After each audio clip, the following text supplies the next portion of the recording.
Here we go.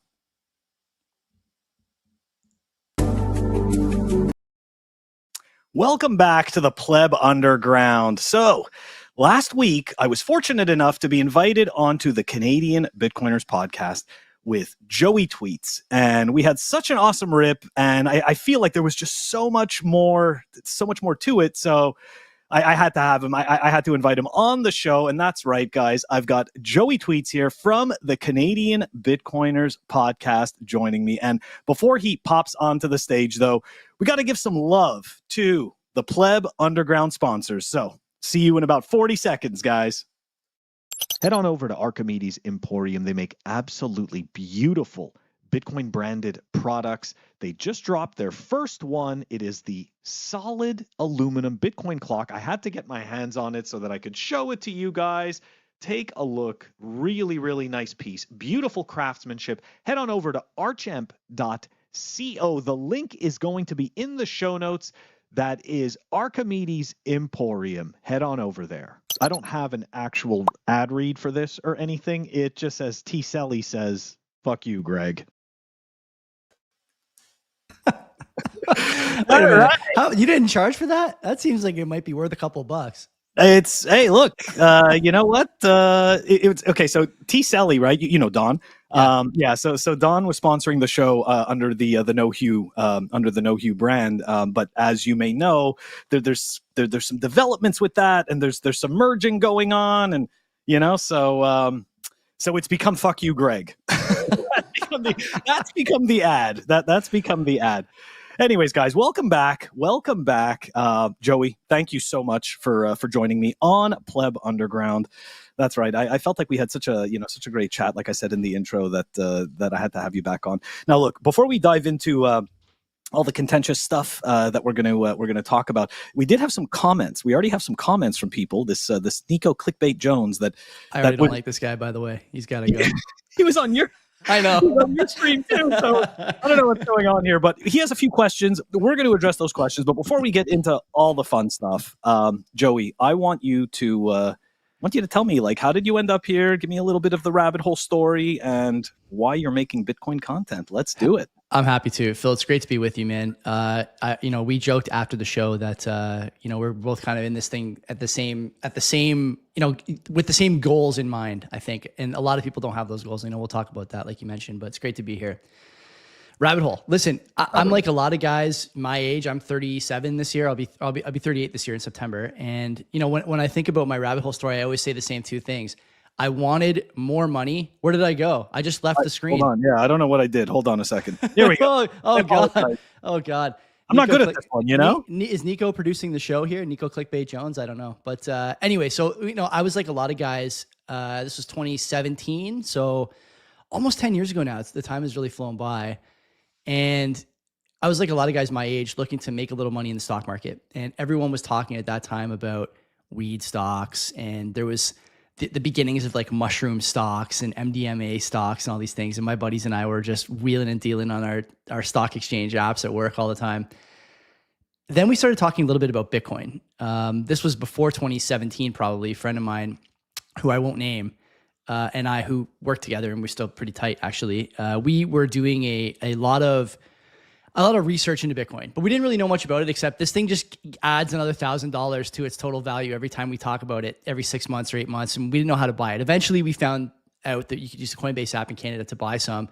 Huge pain at the time. I don't know if your listeners know, or even if you know, but up here in 2017, Coinbase used to be debit or credit. So you could use your credit card to buy Bitcoin, which was like, talk about the Wild West. That was insane. All these like degenerates gambling on their credit cards for Bitcoin, whatever. I'm sure I made a few buys.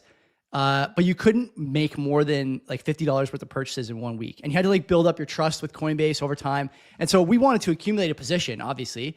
And so what do? Well, Phil, if you don't know what you're buying and you can only buy $50 a week, you just keep rolling money in and learning more about it, blah, blah, blah. Then the Ninja launch, the Bcash Ninja launch happens on Coinbase. Price drops from 18K to 3K or 2K, whatever it was. And we had a choice to make, a lot of us, including my now co-host Len, who also worked with us. Do we keep buying this thing? Are we sold on the tech? Are we sold on the idea that the money is broken? Or are we just going to get out and go buy more, cannabis wheaton or whatever pot stocks we were buying up here in Canada. We decided to stay in Bitcoin, and we bought and learned and found a lot of good Bitcoiners. Found you on Twitter, Phil. You were one of the first guys I followed when I came to the space, among other people. And like, you know, those were the days when guys like Bitstein and Pierre were doing Noted, you know, and the show was like 2 hours long, and an hour of it was classical music on the front and back end. And so like you listen to these guys who you didn't know, and they sound like, I love Pierre now. I got to know him a little bit and had him a few times on the program. These guys are just so nerdy. Like they're the nerdiest sounding people you will ever hear in any disciplinary silo. You can go anywhere and talk about anything, and no one will out nerd Pierre and Bitstein when they're together. Then there's like McCormick and all these other guys. Listen to a lot of content for a long time. You know, my 40 hours per week, like the Bugle guys like to say. And before you know it, you know, Bitcoin's back at 10,000, 15,000, 20,000 during COVID again.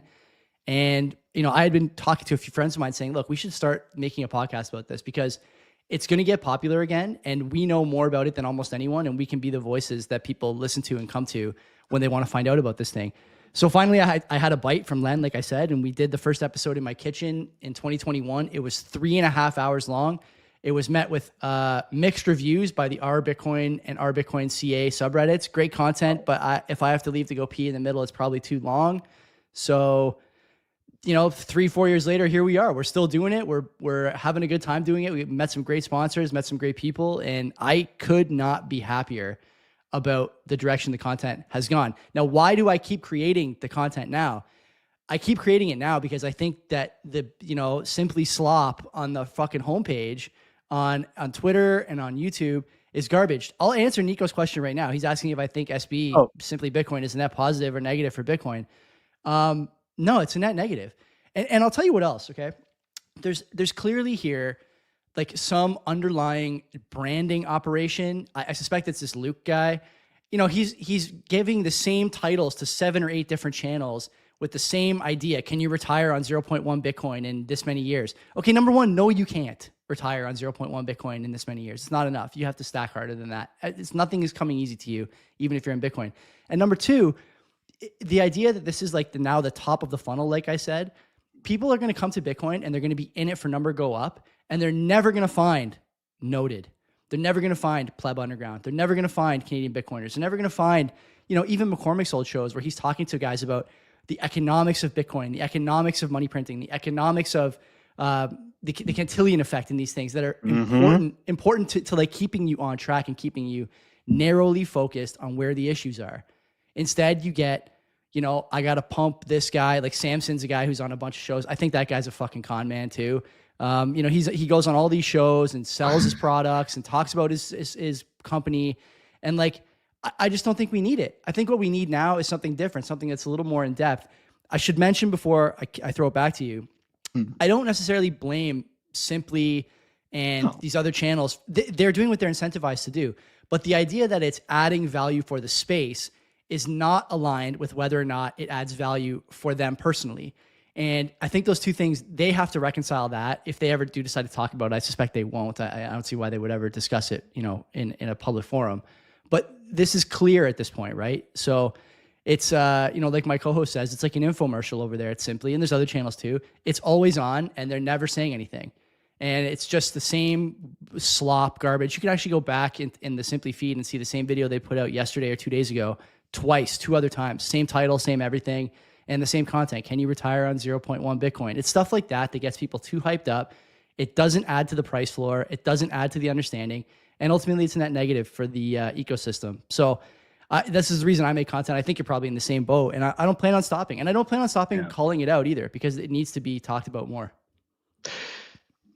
Whew, there's a lot to unravel there. There's definitely a lot to unravel there. Okay, so first thing, when it comes to Samson, Walton always would call him Scamson Mao. See what I'm saying? Like, you just know. If you got a good sense for this, there's no denying that this guy, like, he's traveling. Phil, he's traveling. He starts a company. What happened to the volcano bonds? I don't fucking nothing. What happened to them? Of course nothing. He starts a fucking channel, or he starts a fucking company called, what is it called, Jan 3 or something? Yeah. And the company, the thesis, okay, the mission statement is, I'm going to go around the world and introduce Bitcoin to governments and get them to buy. let's check the metrics on that. Can we get a count of how many governments have adopted Bitcoin thanks to Samson Mow? Is it generously 1 in El Salvador? I would say it's probably not even 1. It's 0. It's a 0 right now. Max may have been more. Yeah, Kaiser. Yeah, more integral in getting that to happen. No, but look, in all fairness, when it comes to, because I've spoken to Samson for a really long time, and I've met him a few times and all that good stuff. My whole issue, right? My whole issue with it is this, right? It's that some people in this space get a pass, and some people don't, right? Like that's just what it is. Like he's one of those people who does get a pass. Whereas, right, somebody like Dan Held, kind of doesn't really get a pass. Yeah. I'm sorry? McCormick too, same thing. Like McCormick too, right? Like there's some people they just don't get a pass. The other piece of it when it comes to Samson specifically, and it's not just him, it's anybody who mentions it's this hyperbolic messaging, right? Like the Omega candle, right? Look, I love the hopium, dude. Does everyone in the chat know, like all the listeners and viewers know about the Omega candle like meme? Can we discuss this? We definitely, we could. Let's see here. The whole 6 people that are watching the show. Let's see. Do they all know about the I'm pretty sure. Roman and stuff like that. He's a solid Bitcoiner. Yeah. If you want to discuss it, we can. We don't have to talk about it any more than it sounds. Whatever it sounds like to you, it's probably worse on paper. It's the problem with it is the hopium. Okay. The issue with it is the false expectation that it sets. Somebody just called it Samsung Meow. Oh, that's great. It is. Oh my God. But yeah, so anyways, yeah. So I forgot to mention to you, when we do this show, I always pop in the live chats when anybody ever says I love that stuff. Yeah, because it's the conversation. It's the whole 100%, point, right? 100%. But yeah, so that whole thing about setting these false expectations, and I'll tell you why. Like you came to the space. I came to the space around. I started using Bitcoin as a medium of exchange in 2015. But then I became, dude. I did not understand the value proposition. Did not understand any of that. I was sending funds to random organizations and then hoping to God that the Bitcoin would appear in my Bitcoin wallet. Like there was. You're talking about the Wild West. Yes, it was totally the Wild West. And I wasn't even there at the beginning. But essentially, right, in 2017, when you came to Bitcoin, it was a very different place. And there were hopium cheerleaders, but like you didn't even need an Omega candle. Okay. No. Back then, the allure was 50K Bitcoin. Okay.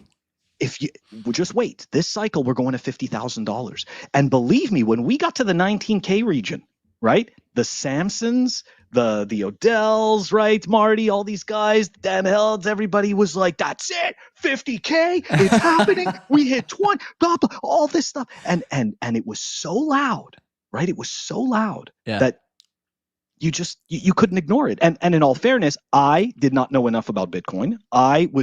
I had a hopium crutch, right? These guys were my hopium dealers, and I was hooked. So of course I'm like, this thing's going to 50K, right? So I start buying even more Bitcoin in the 19K region. We all know how this story ends, right? We never saw 50K that cycle, right? And if I wasn't mentally strong enough to sit there and say, okay, why did I come here?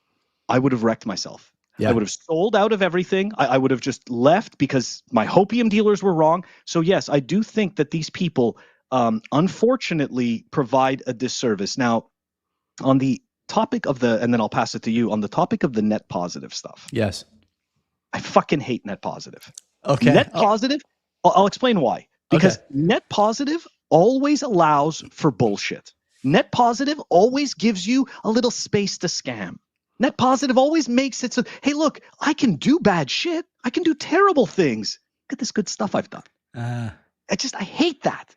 It's like, and I get it, right? We're humans. We're not perfect. We're not perfect, but then like, why do you have to not you, but like, why do people have to frame it like that? Like, to me, like, framing stuff as net positive, that's a hopium. Could I as give well. you Sorry. the counterpoint would be, Yes, absolutely. if let's pick on Simply some more, because they're the elephant in the room. You know, they're making the case that they're a net positive, or if they are making the case, I mean, I suspect they would, making the case they're a net positive. That fits your framing perfectly, because those guys know that what they're doing is causing more harm than good, and they're pretending it doesn't. Okay, that's number one. That's a problem. When I look back at 2017, 18, I would say that there's at least some forgiveness due to the hopium warriors from that era, because they didn't know any better. If they started in 2017, like, there's tweets from my Twitter feed that I've long since deleted. Like, now that I'm running an auto delete program, thank God for that, by the way. You know, like there's tweets on my thing that say, like, you know where Bitcoin can take you now. You're crazy if you don't own any. Like, that was true, but it was really a shot in the dark. You know, I didn't know anything. I was just talking on the internet to people who may or may not be listening, may or may not be reading. But those guys don't have the same excuse. Guys like McCormick don't have the same excuse. It's, you know, McCormick sponsors. We talked about this a little on my show, but we should dig into it a little bit here, because it fits the bill. McCormick, I think, like, far and away net positive. But man, some of the companies he took on as a sponsor, BlockFi, Ledger, a lot of people lost a lot of money, and those companies threw away a lot of trust via his platform and the things they did while they were sponsoring him. And for him to stay on with Ledger, for example, they may still, him and Danny may still have Ledger as a sponsor on that show. I don't know. I haven't listened in some time, but you know, what is the excuse for that? Well, you know, you can tell me whatever you want. Like, you think they're a good company, you have faith in them, whatever. But I would tell you that the rationale is obvious. You know, it's dollars and cents, and I don't have to draw you the flow chart. If they pay, we take them as a sponsor. If they pay more, we keep them as a sponsor, whatever, right? And I don't think there's a lot of, like, there's not a lot of wiggle room for those guys. I think what I see from McCormick and others is, I'm running a business, you know, simply I'm running a business. I need clicks. I need views. I have to do slop. It has to be every day. It has to be the thing that's going to appeal to the bottom quintile. And that's all there is to it. Now, like I said before, I would love to know what those sponsors are paying. Yeah, exactly. The referral bounty. I would love to know what those sponsors are paying per view, because I can't imagine that the people who are watching YouTube all day have any disposable income to buy Bitcoin on, like, Bitcoin Well, for example. Where if I look at our sponsors, like, I'll talk about it publicly. We've been with Bull Bitcoin for like a year, almost 2 years, and we're close to like 2 million in volume through them. And so, you know, when I think about our listeners, you know, what are we, 10, 15, 20 times less, I would guess, on an average podcast episode than they are on video. But I would put our average dollar per person up against almost anybody. If I look at our Discord, you know, there's 10 times less people, but it's 100 times more signal than it is over there. It's more active. And I think you guys are probably the same. And when I think about, like, what the difference is the message is focused. It's a spotlight over there, and it's a laser on PU and on CBP. And when people, you know, look at that, they realize, like, oh my God, like, I've seen the light here. I'm coming to watch Pleb Underground. There's much more going on here in terms of actual stimulating discussion, important information, valuable content than there is with this $1.7 trillion giant is attacking Bitcoin with Photoshop jobs. The two hosts fit for fucking Vogue magazine. Like, first of all, you guys don't look like that. Everyone knows you don't look like that. And second of all, do you think that this is something that's adding value to the thumbnail, adding value to the content, come on. I don't buy it. And I don't want to give them any excuses, because those guys and a few others should know better. They do know better. So this is the whole thing, right? This is the, oh, hey, Sir Ulrich's in the chat. Hey, there we go. He's finding this funny. He's appreciating this. So they do know better. And of course, right, obviously I was there all the way at the beginning and, started it. So I can say that this goes back to the net positive argument, right? So, you know, he's doing what he's got to do to, quote unquote, pay the bills, feed the family, right? To grow, right? To grow, grow the channel, this and that. You know, it's the same thing with, like, Peter McCormack, right? Like, taking the BlockFi sponsorships, right? Taking the sponsorships, which clearly fucking wrecked people, right? Wrecked people. He doesn't care.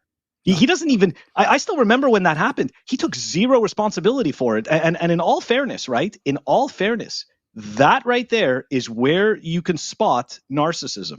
Because if the person cannot see their own role in that and at least admit it and apologize for it, that's not a failure. That's not an individual failure of the person, right? That's not a character flaw to recognize that what you did was wrong, right? And that it ruined a lot of people's lives, their financial livelihoods. So yeah, I just, this is where we get into the whole, that whole net positive argument, right? Because I'm doing what I need to do in order to feed my family, right? The individual incentives. Yeah. Talk to right? me about, wait. Talk to me about, like the McCormick thing is interesting, and you have a community of people that listen to your show, follow your show, comment on your show.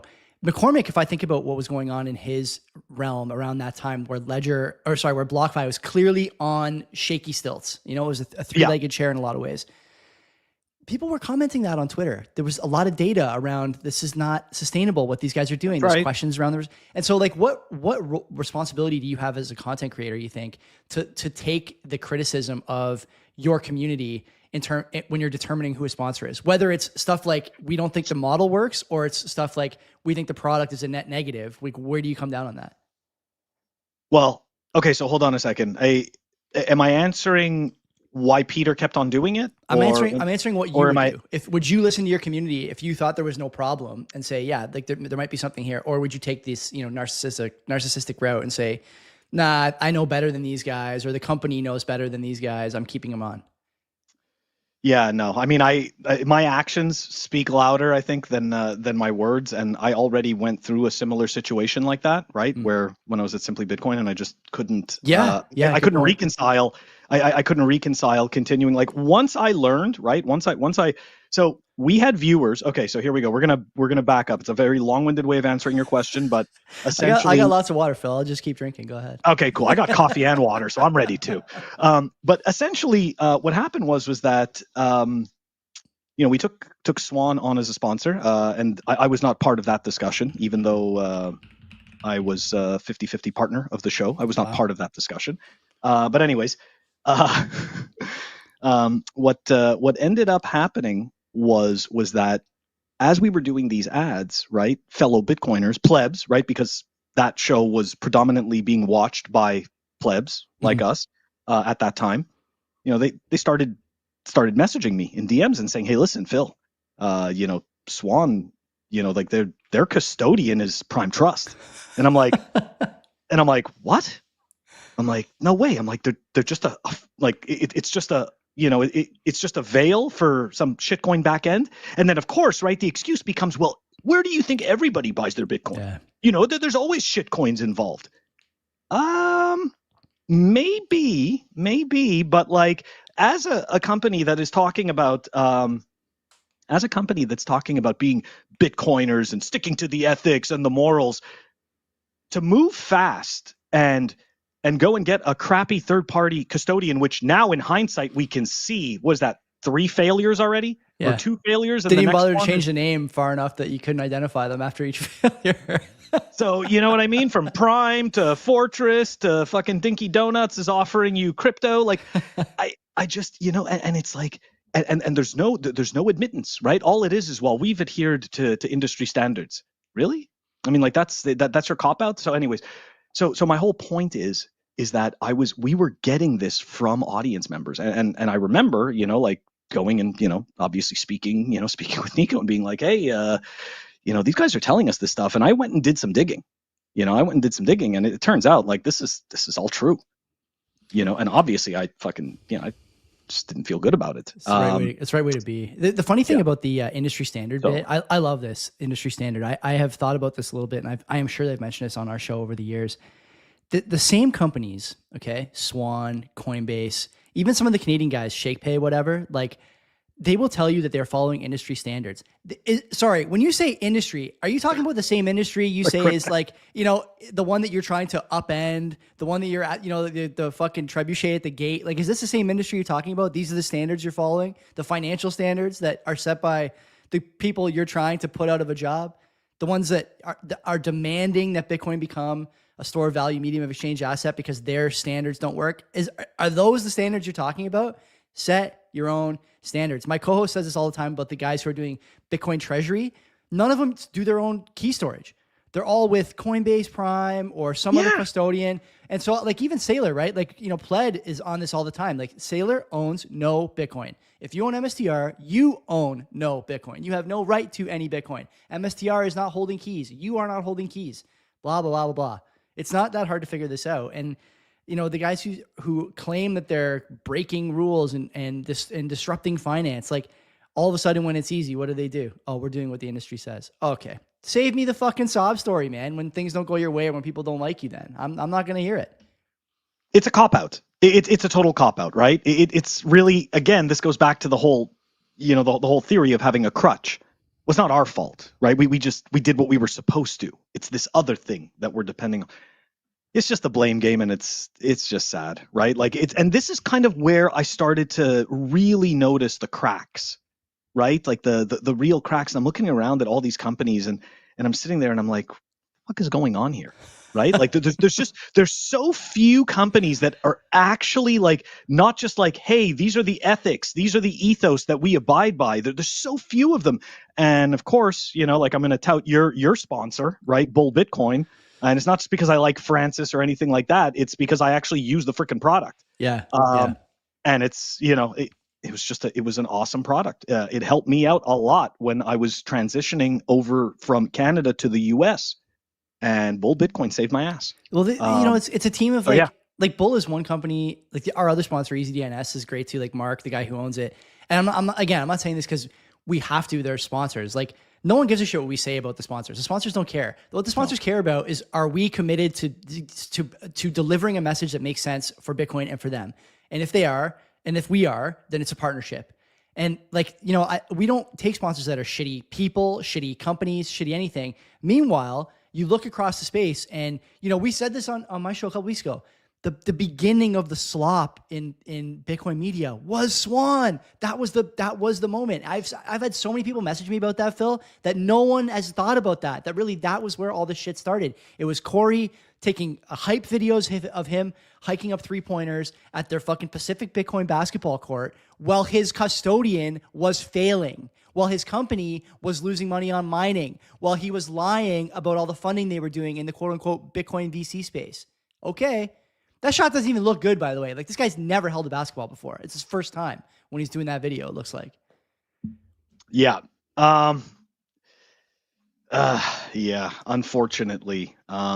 That whole story. Now, again, it all depends on who it is you want to believe. I would like to say that somewhere in the middle is the truth, but essentially, what Swan did, and I have to give them credit for it, is that they were able to corral all the plebs. Yeah.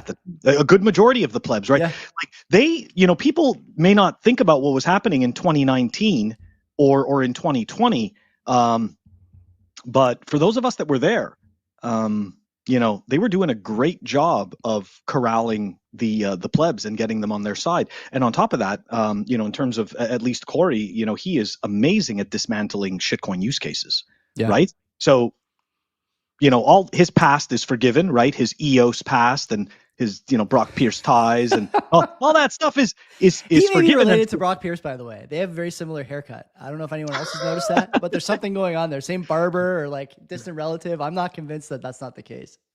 I mean, for me, I only know of their of their not necessarily relationship, but their I guess their connection because of EOS token. Yeah. But yeah, like all of that was forgotten, and then all the plebs, right? Like they all, not all of them, but a good majority of them, started cheering for them. So essentially, what ends up happening is, and this goes back to the whole hopium dealer thing, right? Like you have this, once your hopium dealer is getting attacked, it's over. Now feel that you must protect them. Yeah. You must protect them because it's not your hopium dealer that's being attacked. It's you. Totally. And your beliefs. So if you don't stand up for that guy that said all the good things that got you here, who knows what can happen? Worlds are going to collide, right? It's all going to fall apart. Or like the guys who are making, there are some people who are making good content that are, I still think, like hiding certain things about their business model. I'll talk about that guy, Matt Crater. You know this guy? Oh yes, absolutely. So I love Matt's content. I love it too. But he sells a course, an investing Yep. course. Yeah. Yep. I don't know how I want to, like, how I should feel about that, because his blank slate little slide decks that he makes and puts them on, like, what I think they're just on Twitter. They may not even be on YouTube. I don't know, but they are so good. So good. But then if you get to the, down his funnel a little bit, he wants to sell you a course on investing. Like, are we talking about Bitcoin or are we not talking about Bitcoin? What are we talking? Like, where is the line? I don't know. I'm not sure. Net positive. He's a net positive, Phil. This is the problem. This is the problem. Okay. So okay. Going back to this, right? So this is where we get into the slippery slope. Okay. Every single human being, right? For the most part, we all have to earn a living. Okay, right? We all have to earn a living. And in some cases, some of us want way more than earning a living. Some of us want extreme success. Some of us want more money than we know what to do with, right? Everybody wants different things. So how do you reconcile that, right? Like, how do you actually do it? So, I mean, between you and I, right? I don't know if you would agree with this, but it would be significantly more lucrative if I just took money from anyone. For sure. Right? From like every single, because I get shitcoin offers all the time, right? And it's like, obviously we're not doing that because guest we're not offers, shitcoin companies, yep. You name it. Yes. You'd be surprised, honestly, if you have a YouTube channel with 2,000, 3,000 subs, the amount of money you can make just doing whatever, it'd be a lot easier for sure. Right? So people don't see you saying no to all of those people, right? They don't see your virtue, right? They don't see your morals, right? All they see is this tiny little channel that doesn't have much going on, and he's saying mean things about the people that are doing good things in the Bitcoin space. It's fucking, it is just such absolute bullshit. And you know what the interesting thing is for me is that when I came to Bitcoin, I was so impressed by guys like Pierre and Bitstein, and I'm not trying to put them up on a pedestal, but in terms of noted, right? I was so impressed with that podcast. I'm like, here's these two fucking geeks, right, that nobody wants to listen to, and I am sucked into this conversation. Mm-hmm. I am totally drawn into this, like I found it so amazing. I felt like I had finally like broken through the social hypocrisy, right, and found this place with these people. What is it that did that for you? Right? Passion. Got to be passion, right? Yeah. Yeah, it was passion, but it was the way in which they were talking about Bitcoin and the Bitcoin future and the qualities of Bitcoin. And I wasn't hearing buy my course. I wasn't hearing download my app. I wasn't hearing all this other stuff. I was just simply hearing about Bitcoin, right? That's all it was. And that was huge. And unfortunately, something happened. Right? Like something happened and that signal just kind of went away and got replaced. There's no doubt now that like Bitcoin is a big enough ecosystem that advertisers want to come here. We've had we've talked over the years with some great Bitcoin companies and some not great ones. And we've also had like discussions with people like Cuts Clothing about sponsors. Like, am I going to become a textile salesman in addition to talking about hard money? I'm not sure. Yeah, sure. Nerdcastle, a bit of a different story. But do you really think that like, it's a good idea to start going into, like not even adjacent spaces, but just completely unrelated. Listen, people are listening to this. Guillaume, who by the way works for Bull Bitcoin. Giving me shit. Listen, Walton used to wear sunglasses on the show. It's an homage to him. And also I told Phil that I need to come up with something that matches his swag. And so this is my Temu attempt. Although we agreed before the program that these glasses could make it into a regular rotation, even though I got them shipped here. No lies detected. Some kind of cargo liner. Yeah, I could definitely wear these. Anyway, so like I was saying, if you're in Bitcoin now, you have an opportunity to do the wrong thing way more often than you used to, because there's just so many eyeballs here now, 80K. And Phil, wait till it gets to 150. Okay. You thought Fidelity coming, BlackRock coming was funny. Wait until like Nike comes and Adidas comes and wants to advertise on these shows, because at some point, why would they not? Why would they not want to come and advertise on CBP or Simply Bitcoin or Pleb Underground, or you pick the show. They're going to want these eyeballs. And it's not just because Bitcoin's 150K. It's because if Bitcoin's 150K, you got all these people suddenly with a lot of capital who might be more willing to spend it than they were at 50, at 75, at 100. And that's, what they're after. Period. End of story. It's not that hard to figure it out. The question is, do you have the testicular fortitude to do the right thing? I think I do. I think you do. I think a lot of people do. But I know for sure there's a handful of people that don't. And I can't wait to see my first fucking, I don't know, Nike sneaker ad on Simply Clickbait in a couple of years. I mean, look, I'm not going to lie. If I could get Black Fly's eyewear to sponsor me, I would take the sponsorship because I wear their glasses. So I would take it. But look, in terms of this, right? So this goes back to the whole point of everybody needs to eat. Okay. Everybody needs to eat. Everybody needs to get paid, roof over the head, all that good stuff. The question is, are you going to sacrifice your morals and your ethics for shilling a crappy product to your audience, right? I mean, in all fairness, if Adidas were to approach Pleb Underground and be like, hey, we want you wearing Adidas hoodies, I mean, you know what? I'd have to think about it. I would genuinely have to think about it. Why? I don't own any Adidas hoodies. Do you? Because no, I don't, but I like Adidas. That's the thing. And I did once upon a time have an Adidas skateboarding hoodie, and people are like, Adidas made skateboarding stuff? Yes, it didn't last very long. Okay. They still have it on their website. It's hidden back there in the back, but they're like, yeah, skateboarding. So, yeah. So, I mean, look, there's a very fine line. The question are the things that you're offering your audience, is it going to get them wrecked? Okay. Like that's the way I see it. So when it comes to taking on a sponsorship, I have no problem taking on a sponsorship for clothing or something like that, because they're not going to put on the t-shirt and all of a sudden their whole fucking bank account's going to disappear. Right. Like, and if maybe I was too harsh about the t-shirt. Yeah. Proof of ink, man. Good guys. They're good guys. No, they don't, he doesn't sponsor us anyways, but still they're good guys. Yeah. He's a good guy, but, what I'm saying is that, like clothing's not going to wreck somebody, right? A collectible, you know what I mean? Like if Madex, right? Hint, Madex, if he wanted to sponsor Pleb Underground, I wouldn't say no. Wouldn't say no to Madex. Why? Because I like his art. I like what he does. I think it's super cool. And of course, hey, look, everyone's a scammer, right? Let's go back to Bitstein. Everyone's a scammer, right? I like Bitcoin, buy the stuff from my sponsors, right? The artists, I like Bitcoin, buy my art, right? All of us, it doesn't matter. Any way you look at it, we're all scammers. The question is the scam wrecking people or not? Yeah. It's just different degrees, right? It's just different degrees of it. So I don't, it's like I've reconciled that. It doesn't bother me because I know I can go to sleep at night knowing that somebody isn't going to go and buy the clock from Archimedes and all of a sudden, they're going to get wrecked for thousands of dollars. No. Yeah. Now they're going to have an aluminum clock they can put on the wall. That's it. That's as far as that goes. Yeah, I do agree. It's funny. Maybe we'll wrap this topic on this one.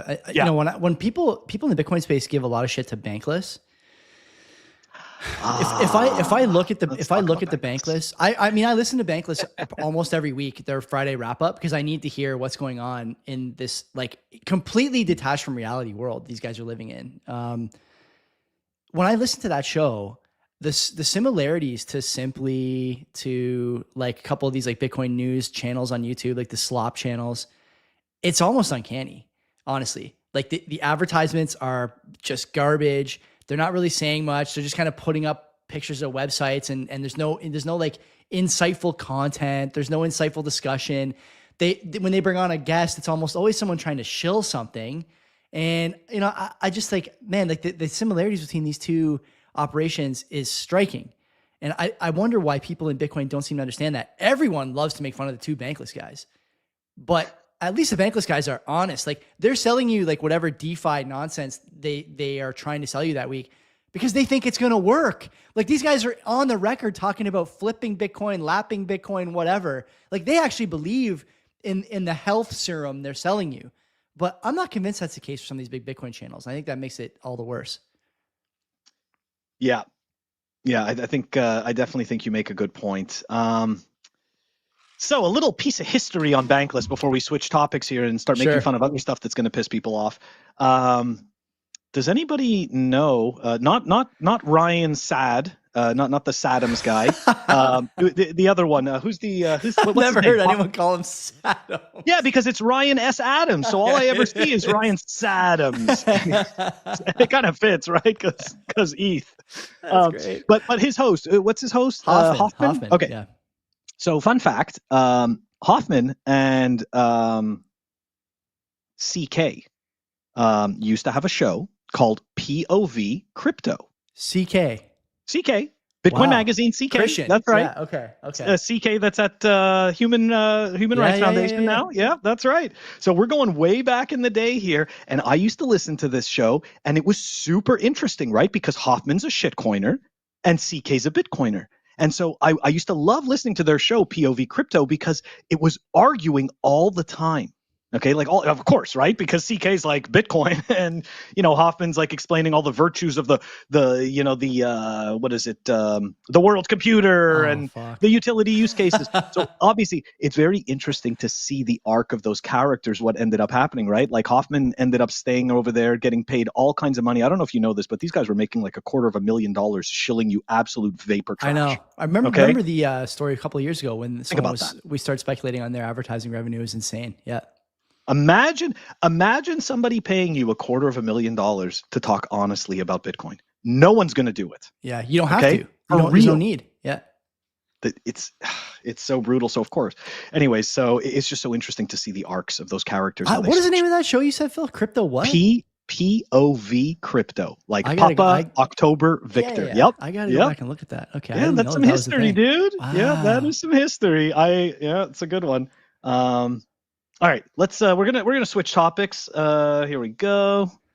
All right, so the worship. Let's talk about something that I find that has been happening. Is the whole deification, right? Or for people who don't know what deification means, like to make a god or godly or whatever it is. The deification of Bitcoin, the deification of the influencers and all of this stuff.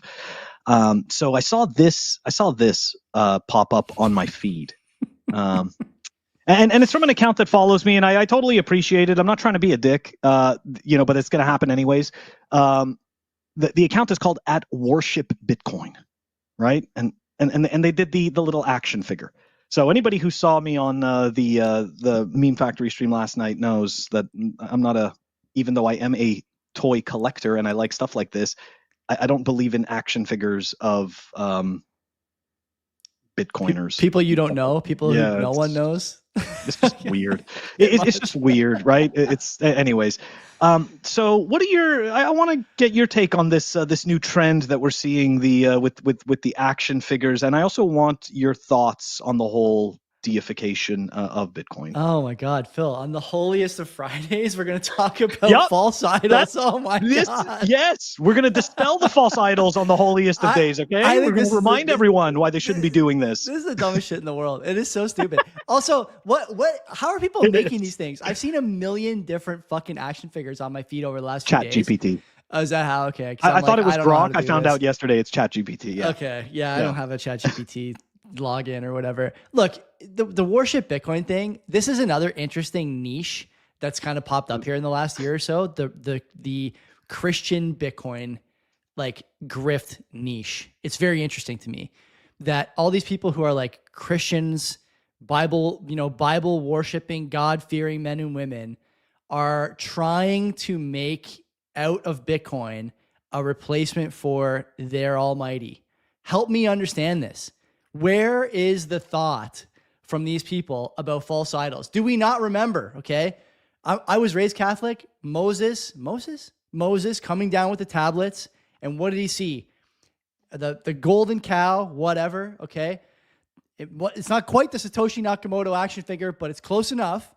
And I will just remind you how that turned out. Okay. Didn't turn out very well for those people who are worshiping the false idol. And it will not turn out well for you either. Me and Phil were talking before the show about this topic.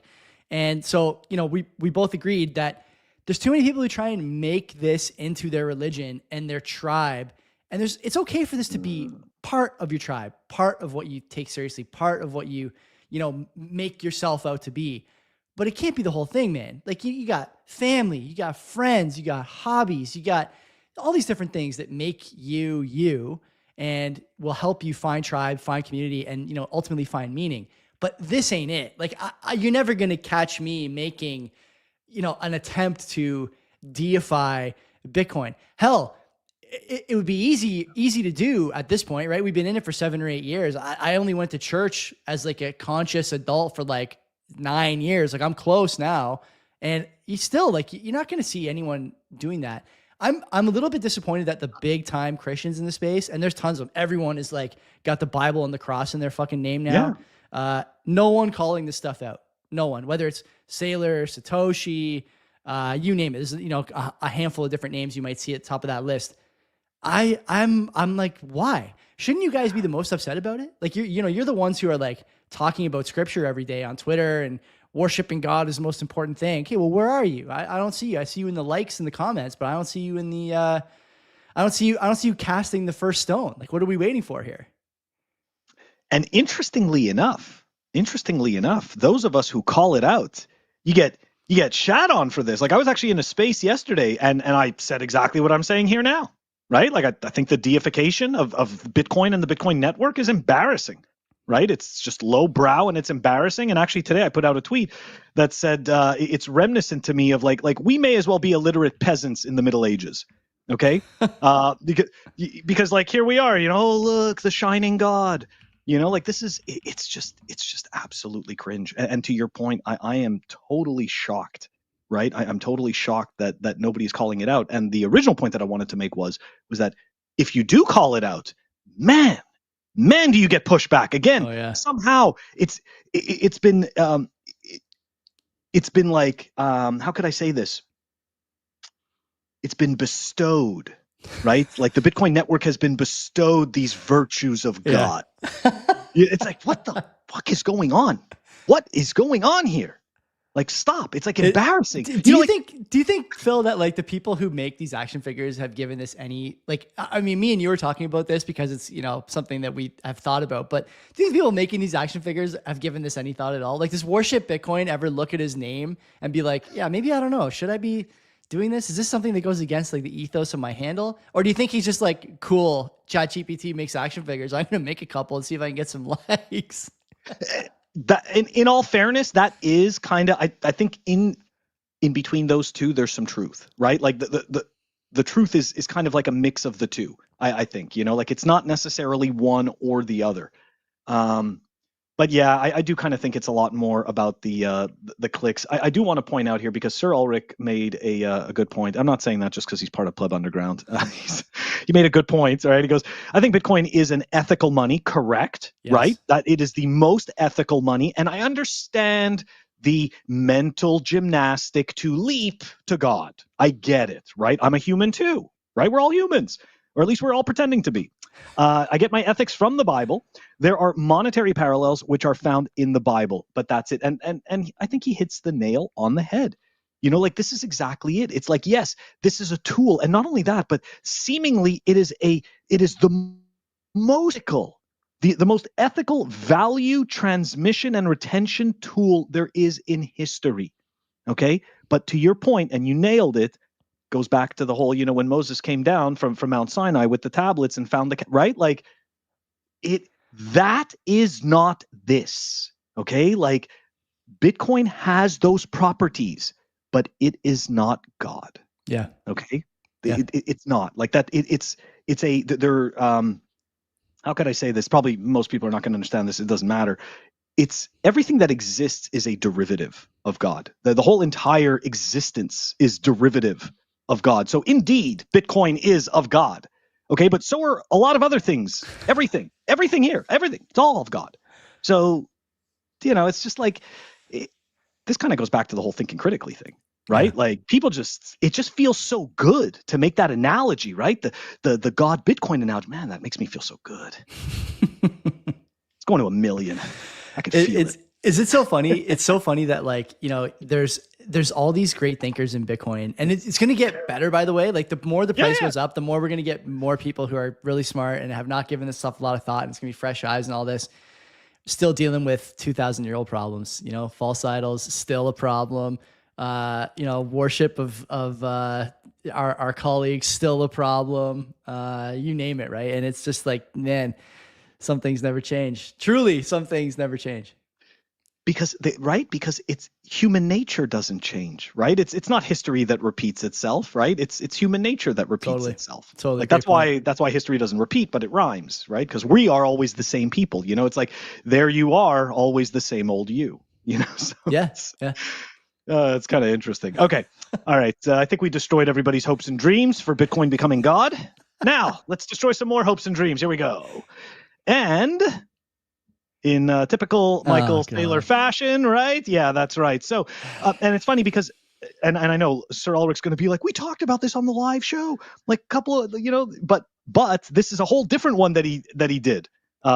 This was a whole new one that he made, and he put it out today. And anyways, so I mean, look, we're not going to go through all 21 of these. No, read them all. It's great content. All right, let's read them all. Here we go. Fucking with you. Do not read them all. Do not. You just tell me what you want, Joey. Just tell me what you want. I'll do it, man. If you have not seen this, he posted it again. No, a second time? Yeah, so it's a repost. Damn it. Okay, wow. I thought it was a whole new one that he did since we did the discussion, but it's still absolutely fantastic. Okay, because we go through it, and here we go. Number 16, Bitcoin is immortal. Okay, I like that. Even though Bitcoin has no soul, that's a very interesting thing. The digital defense, right? It's the digital defense system and the emerging star system. So, I mean, look. There's a whole bunch of stuff you can pick apart from here. There's a few things that are correct here, right? There's a few things. Bitcoin is a protocol. Bitcoin is a network. Bitcoin is ethical. Like stuff like Ideology, I would say, is accurate too. Yeah. Right? Yeah. Ideology is accurate, right? So there's a bunch of accurate things. But then there's the weird statist crap, okay? The digital defense system, the emerging star system. It's just what does that mean? What is he talking about? Nothing. It just sounds good. It must, right? Like I have no idea what that means. None. How can a star system be emerging? Like, are we talking about like new star formation in the universe? Is that what he means? I don't know. I think so. This is kind of what happens, right? Did Robert Breedlove ghostwrite that for him? Is that possible? I think that might be possible. I refer to this type of stuff as mental masturbation. Okay, like that's oh wait, we got a good one right here. Hold on, that's great. Nick Carter's an emerging star. Like it's like a spark in a dumpster fire. That's what he is. But hold on a second. I just want to go back here. Sir Ulrich said immaculate is weird. Okay, I don't disagree. Immaculate is weird. Also, at the same time, though, when I first came to Bitcoin, that was one of the ways that I was able to understand that Bitcoin was different than the other tokens. Was it was framed to me as immaculate conception, right? So that I understand. I understand the idea of that, and immediately that clicked. Right? It's like, wait a second, you can't do this twice. It happened once, right? And that's it. So yeah, so that I get it. But at the same time, Sir Ulrich, to his point, this goes back to the deification of Bitcoin, right? So in these 21 things, right, he deifies it, but he also makes it an impervious tool of the state, right? The digital defense. What are your thoughts on the digital defense? Mike Saylor is a state asset. Like, I don't care about this list, and I'm not going to give you an answer. Mike Saylor is a state asset. He lives like a block away from the Pentagon or from Quantico or whatever. I'm pretty sure he has these parties that the only thing missing is like an underage kid. It's the pizza's there, the booze are there, the fancy dress clothes are there, the famous people are there. He's like, it's honestly unbelievable to watch this. People just worshiping this guy. And on top of that, like I've said this to you before. I've said this on my program a bunch. When he goes on podcasts, he just has a narrative to push. It's never a discussion. And the reason it's never a discussion is because if he starts getting pushback, he looks like a clown. Go back and listen to Marty Bent. Marty Bent, when he was still wet behind the ears, absolutely takes Saylor to the fucking cleaners on this like clean mining, Bitcoin mining council thing. Take him to the fucking cleaners, man. He doesn't want to go on any of these shows or talk about anything. that has any substance and get pushback. So what does he do? He tweets out listicles of whatever he thought about while he was pinching a loaf in the morning. He sends those out. No one fucking says anything about it because they don't want to piss him off. Certainly not the content creators. You're never going to see the big names like Brunel, Simply, ever talk shit about this guy because he's in all their thumbnails. He's in all their titles. He wants to interview. They want to interview there, so they're never going to say anything about it. And then the podcast he's on, I love Stefan Livera, but he went on Livera's show, I think most recently, maybe last year-ish, was the last like big podcast appearance he had. Stefan didn't get to say anything for an hour and a half, almost 2 hours. It was just a bulldozing, this guy reading a monologue about Bitcoin as, digital real estate or something. And now you hear the guy talking, okay? He's fluffed you, okay? Almost to the point of expulsion.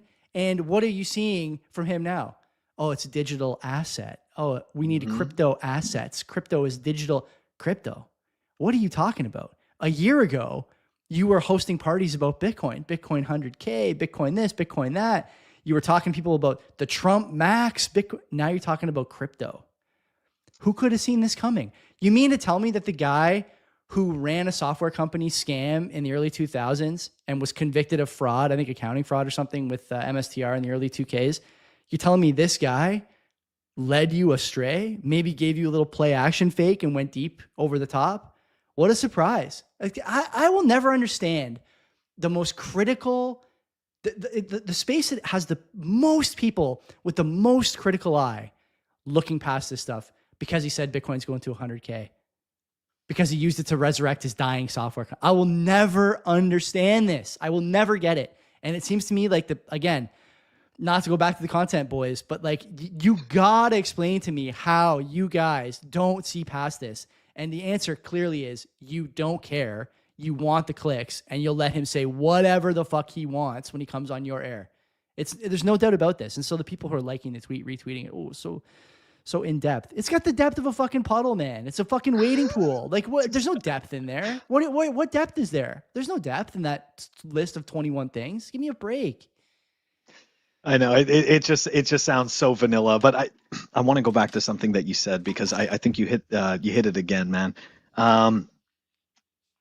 He used to say Bitcoin all the time. Yeah. And then all of a sudden this year it became a crypto renaissance. Yes. Right? It used to be a Bitcoin renaissance.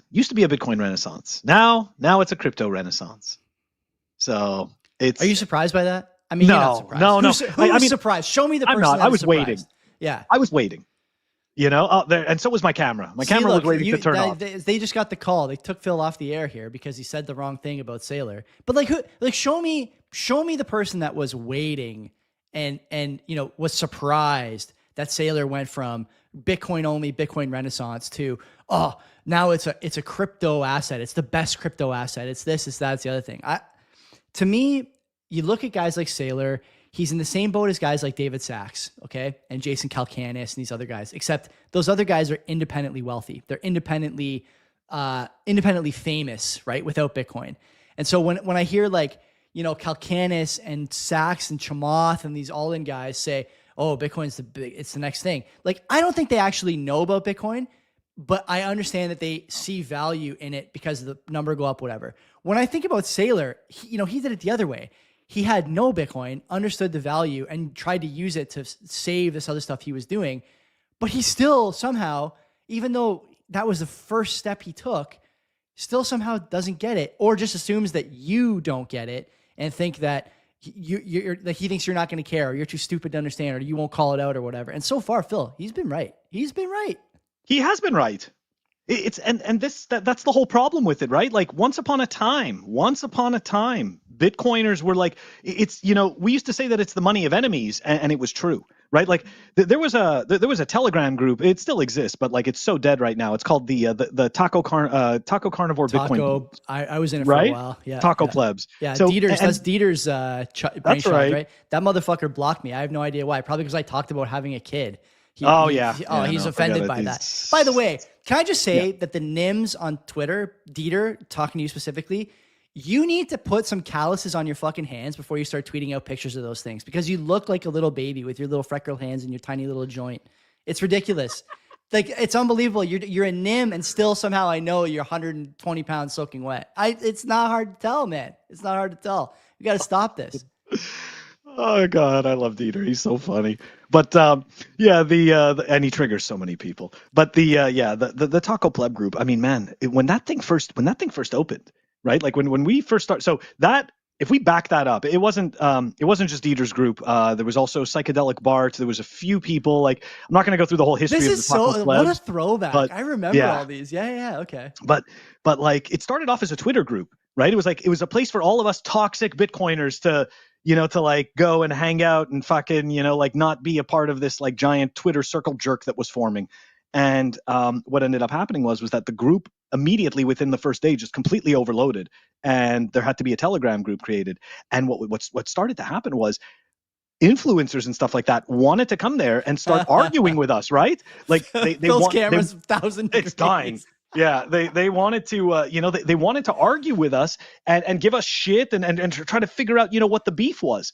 Yeah. And all of those people, right, or not all of them, but a good majority of those people, what happened was all their voices went silent, right?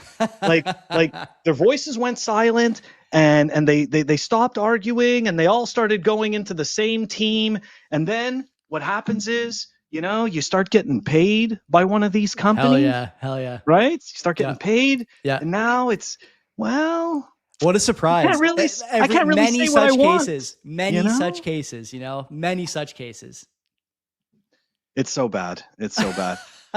All right. We're gonna wrap it up. We've been going over an hour, dude. I'm fucking awesome. sweating. I'm fucking sweating. Yeah, dude, man. Yeah.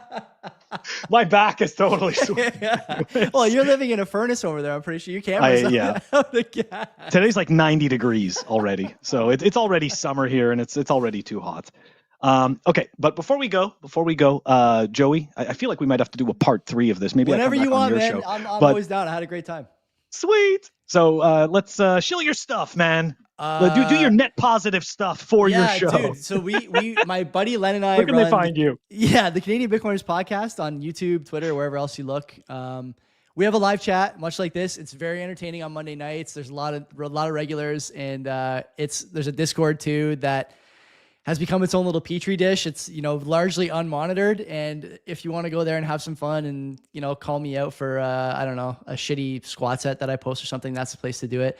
And I'll just say, people who are listening to and watching this show, if you like what Phil's doing, like what Sarah's doing, you guys are going to like what we're doing too. It's something we try and do is keep the signal high. It's a niche that for sure, challenges growth in a lot of ways doing the Canadian stuff, but we're in an election right now, and I think we have a voice, and I think we have a platform, and I want people to make a good decision. And so we talk a lot about Canadian economic data and how Bitcoin fixes a lot of these problems that we're seeing with, whether it's central bank policy or housing being unaffordable for a lot of Canadians. Phil, you know that all too well, I'm sure. Like these things are important, and Bitcoin can fix a lot of these problems. I actually know Dan outside of the chat, and so I'm gonna have to send him a message after this. Yeah, you motherfucker. But give him shit. I would say if you like what Phil's doing, you like what we're doing. And Phil, man, thank you so much for having me. We've been following each other on Twitter for a long time. It was great to have you on my show last week. Same here. I really enjoyed this, and I think we got to do this more often.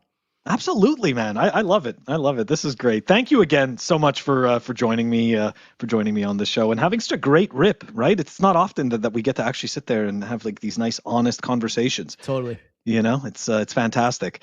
All right, guys, this is going to do it for this episode of Pleb Underground. Guys, you know the deal. Don't forget to check us out on Apple Podcasts. That's where we upload our audio only as well. We're on Spotify. If you so desire to stream us sats to help me fix my camera, check us out on fountain.fm. All right, guys, catch you next week. Take it easy. Peace.